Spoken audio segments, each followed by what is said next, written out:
નમસ્કાર દોસ્તો, મારું નામ લક્ષ્મી છે અને આ છે મારી જિંદગીની સફર, જેમાં ગરીબીના અંધારામાં એક અજાણ્યા વેપારીએ પ્રેમનો દીવો પ્રગટાવ્યો. તમે યુટ્યુબ પર સાંભળી રહ્યા છો તો આરામથી બેસો, કાન ખુલ્લા રાખો અને મારી સાથે આ નવી સફરમાં જોડાઓ. શરૂઆત કરીએ તો મારી જિંદગીની પહેલી શરૂઆત ગામની બજારની ધૂળ અને મારા પિતાજીના હાથની મહેનત જ હતી. હું એક નાના ગામમાં જન્મી, જ્યાં અમારું ઘર બજારની બાજુમાં હતું. એક નાની દુકાન જેવું, જ્યાં પિતાજી શાકભાજી વેચતા, મમ્મી ઘર સંભાળતી અને હું નાની ઉંમરથી જ તેમને મદદ કરતી. ક્યારેક શાકભાજી સાફ કરતી, ક્યારેક ગ્રાહકોને વજન કરીને આપતી. અમે ગરીબ હતા, પણ બજારની ચહલ પહલમાં અમારી જિંદગી રંગીન હતી. પિતાજી કહેતા, લક્ષ્મી, જીવનમાં મહેનત અને વિશ્વાસ હોય તો બધું મળી જાય. અમે રાત્રે દુકાન બંધ કરીને ઘરે આવીએ, એક જ થાળીમાં જમીએ. ત્યારે પિતાજી બજારની વાતો કહેતા. કોઈ ગ્રાહકે કેવી રીતે ઉધાર લીધું, કોઈએ કેવી રીતે વખાણ કર્યા.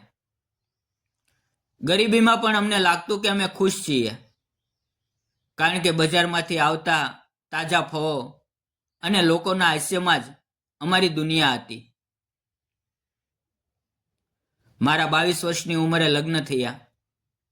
મારા પતિ, જેમને હું જાનુ કહેતી, તેઓ પણ બજારમાં જ નાની દુકાન ચલાવતા, કરિયાણાની દુકાનનો વેચતા. સાદા માણસ, હંમેશા હસતા અને તેમની આંખમાં મારા માટે અપાર વિશ્વાસ. અમારા લગ્ન પછી અમે બજારની બાજુમાં જ એક નાની દુકાન અને તેની ઉપરનો ઓરડો લીધો. સવારે દુકાન ખોલીએ, ગ્રાહકોને સામાન આપીએ અને સાંજે બંધ કરીને ઉપર જઈએ. તેઓ કહેતા, લક્ષ્મી, આપણી દુકાન નાની છે, પણ આપણો પ્રેમ મોટો છે. એક દિવસ આપણે મોટી દુકાન ખોલશું. હું તેમને મદદ કરતી, હિસાબ રાખતી, વસ્તુઓ વ્યવસ્થિત કરતી. અમારી જિંદગીમાં ગરીબી હતી, પણ વેપારની ચહલ-પહલ અને એકબીજાના સાથમાં અમને લાગતું કે અમે સૌથી ધનિક છીએ. ક્યાંક રાત્રે અમે દુકાનની છત પર બેસીને તારા જોતા અને તેઓ મને વચન આપતા કે તેઓ મને ક્યારેય એકલી નહીં છોડે. 3 વર્ષ પછી ભગવાને અમને પહેલી ખુશી આપી. અમારી દીકરી પ્રિયાનો જન્મ થયો. પ્રિયા અમારી સૌથી પ્રિય બની ગઈ. તેના નાના હાથમાં દુકાનના નાના પેકેટ પકડીને તે રમે તો લાગે કે આખી બજાર અમારી છે. હું તેને ગળે લગાવીને ગીતો ગાતી અને તેના પિતા તેને દુકાનમાંથી નાના બિસ્કિટ આપીને રમાડતા. અમારી જિંદગીમાં હવે અમે 3 જણા હતા અને અમે દુકાનમાં કાઉન્ટર પાછળ જ એક નાનો કોટો બનાવીને તેને સુવડાવતા. હવે અમે વધુ મહેનત કરવા લાગ્યા. તેઓ વહેલા ઉઠીને માલ લાવતા અને હું દુકાન સંભાળતી, જેથી પ્રિયાને સારું ભવિષ્ય આપી શકીએ. પણ મિત્રો, જિંદગી ક્યારેક એવો વળાંક લે છે. પ્રિયાના જન્મ પછી માત્ર 1.5 જ વર્ષ થયા હતા કે એક દિવસ મારા પતિને બજારમાંથી માલ લાવતા એ સમયે ગંભીર અકસ્માત થયો. એક ટ્રક તેમને અડી ગયું અને એક પળમાં બધું ખતમ થઈ ગયું. હું 25 વર્ષની ઉંમરે વિધવા બની ગઈ. તે દિવસની યાદ આવે તો આજે પણ મારું હૃદય ધ્રુજી ઉઠે છે. હું તેમના શરીર પાસે બેસીને રડતી રહી અને પ્રિયા તેના નાના હાથમાં મારા આંસુ લૂછતી, જાણે કહેતી હોય, મમ્મી, હું છું ને. પણ બજારની ચહલ-પહલ અચાનક શાંત થઈ ગઈ. લોકો વિધવાઓને જુએ તો જાણે વેપારમાં અડચણ હોય. કેટલાક ગ્રાહકો કહેતા, બિચારી લક્ષ્મી, હવે દુકાન કેમ ચાલશે? કેટલાક પીઠ પાછળ વાતો કરતા, વિધવા છે, દુકાન વેચી દેશે. આ બધું સાંભળીને હું અંદરથી તૂટી જતી. પણ પ્રિયા માટે મારે મજબૂત બનવું પડ્યું. મારા માતા પિતા વૃદ્ધ હતા અને તેઓ કહેતા, લક્ષ્મી, પ્રિયાને લઈને અમારી પાસે આવી જા. પણ મને લાગ્યું કે મારા પતિએ જે સપનું જોયું હતું તેને હું પૂરું કરીશ. હું પ્રિયાને ગળે લગાવીને કહેતી, બેટા, તારી મમ્મી દુકાન ચલાવશે અને તને દુકાનમાં રમાડીશ. અને તે તેની માસૂમ આંખોમાંથી મને જોઈને હસતી, જાણે તે સમજતી હોય કે અમારી જિંદગી હવે મહેનતમાં છે.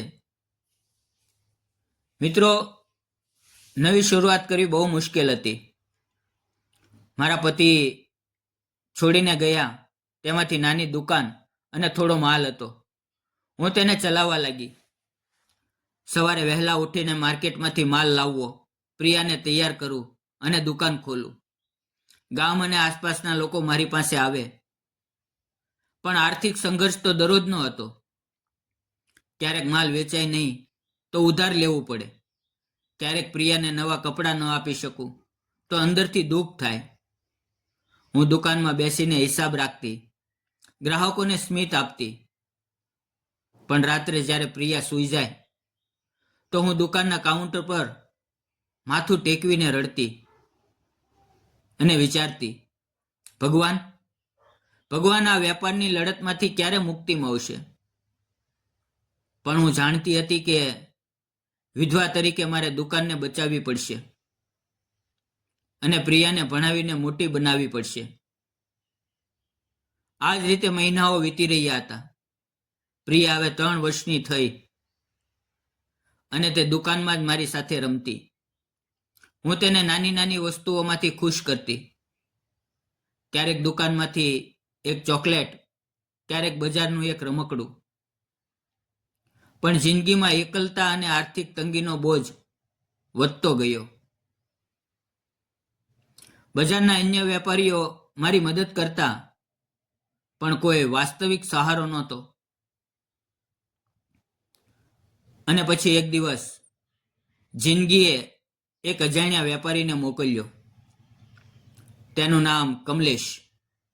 તે આસપાસના શહેરમાંથી માલ લઈને આવતા હતા અને અમારી બજારમાં જથ્થાબંધ વેચાણ કરતા. ઊંચા, સુંદર વ્યક્તિત્વ અને બોલવાની રીત એટલી વેપારી અને વિશ્વાસપાત્ર કે લોકો તેમની સાથે વ્યવહાર કરવા માટે આતુર રહેતા. તેઓ પોતે પણ વિધુર હતા. તેમની પત્ની કેટલાક વર્ષ પહેલા અકસ્માતમાં ગુજરી ગયા હતા અને તેમની એક દીકરી શહેરમાં ભણતી હતી. તેઓ વેપારમાં વ્યસ્ત રહેતા, પણ તેમની આંખોમાં એક અજાણી ઉદાસી હતી. એક દિવસ તેઓ મારી દુકાન પાસે આવ્યા અને માલ આપવા. તેઓ કહે, તમારી દુકાનમાં કિરાણાનો માલ જોઈએ છે? હું સારા ભાવે આપીશ. હું ચોંકી ગઈ, કારણ કે તેઓ મારી પરિસ્થિતિ જાણતા હતા. બજારમાં વાતો ફેલાય છે. પણ તેણે માલ આપ્યો અને કહ્યું, લક્ષ્મી, તું એકલા દુકાન ચલાવે છો તે જોઈને માન થાય છે. જો કંઈ જરૂર હોય તો કહેજો. તેમના શબ્દોમાં વેપારી ચતુરાઈ સાથે માનવતા હતી. ધીરે ધીરે કમલેશ અમારી દુકાનના નિયમિત સપ્લાયર બની ગયા. તેઓ અઠવાડિયે એકવાર આવતા, માલ આપતા અને મારી સાથે વેપારની વાતો કરતા. તેઓ મારી પરિસ્થિતિ જોઈને મદદ કરવા લાગ્યા. ક્યારેક માલ ઉધાર પણ આપતા, ક્યારેક સારા ભાવે, જેથી મારી દુકાન ચાલે. તેઓ પ્રિયા સાથે રમતા, તેને નાના પેકેટ આપતા અને કહેતા, બેટા, તારી મમ્મી બહુ મહેનતુ છે, તું પણ વેપારી બનજે. હું કહેતી, તમે આટલી મદદ કેમ કરો છો? તેઓ હસીને કહેતા, લક્ષ્મી, વેપારમાં વિશ્વાસ હોય તો બધું ચાલે અને તમારામાં વિશ્વાસ છે.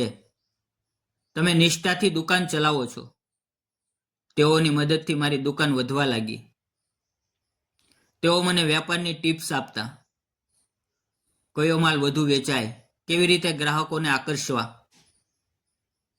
હવે ધીરે ધીરે અમારી વચ્ચે એક અજાણી નજીકતા ઊભી થઈ. તે મારા સંઘર્ષની વાતો સાંભળતા અને કહેતા, લક્ષ્મી, તમે વિધવા છો, પણ તમારી હિંમત વેપારીઓને પણ શરમાવે છે.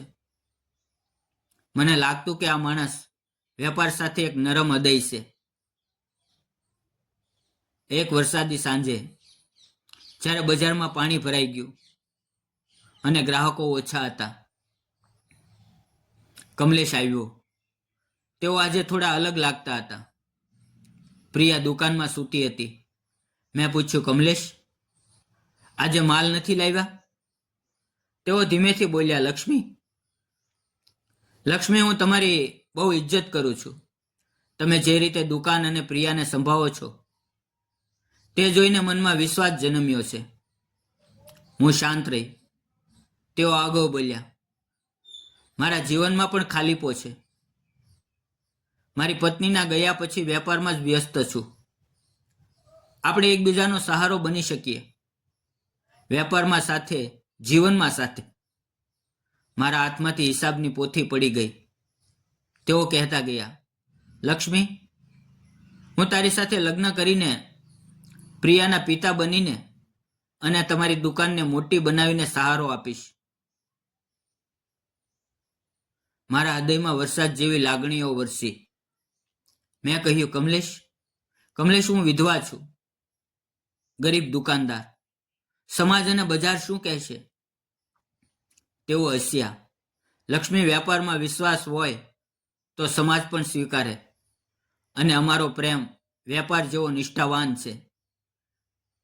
જ્યારે અમે પ્રિયાને કહ્યું, તે દોડીને કમલેશને વળગી અને બોલી, અંકલ, તમે મારી દુકાનમાં રમવા આવશો ને? તે પળમાં મારી જિંદગી નવી થઈ. બજારના વેપારીઓએ અને સમાજે અમારા નિર્ણયને સ્વીકારી લીધો, કારણ કે તેમનું માન અને અમારો વિશ્વાસ દેખાતો હતો. સરળ રીતે અમારા લગ્ન થયા અને હવે કમલેશ મારા પતિ છે, પ્રિયાના પિતા અને અમારી દુકાનના ભાગીદાર. તેઓ કહે છે, લક્ષ્મી, હવે આપણી દુકાન મોટી થશે અને આપણો પ્રેમ પણ. દોસ્તો, આ વાર્તા છે વેપાર અને વિશ્વાસની, જ્યાં ગરીબી, વિધવાપણું અને દુકાનના સંઘર્ષ વચ્ચે પ્રેમ મળ્યો. સમાજે સ્વીકારી લીધું અને જીવન એક નવો વેપાર બન્યો. જો તમને આ વાર્તા ગમી હોય તો લાઈક, શેર અને સબસ્ક્રાઇબ કરજો. ફરી મળશું આવતીકાલે એક નવા વિડીયોમાં. ત્યાં સુધી આવજો. વિડીયો પૂરો જોવા બદલ આપ સૌ મિત્રોનો દિલથી ધન્યવાદ.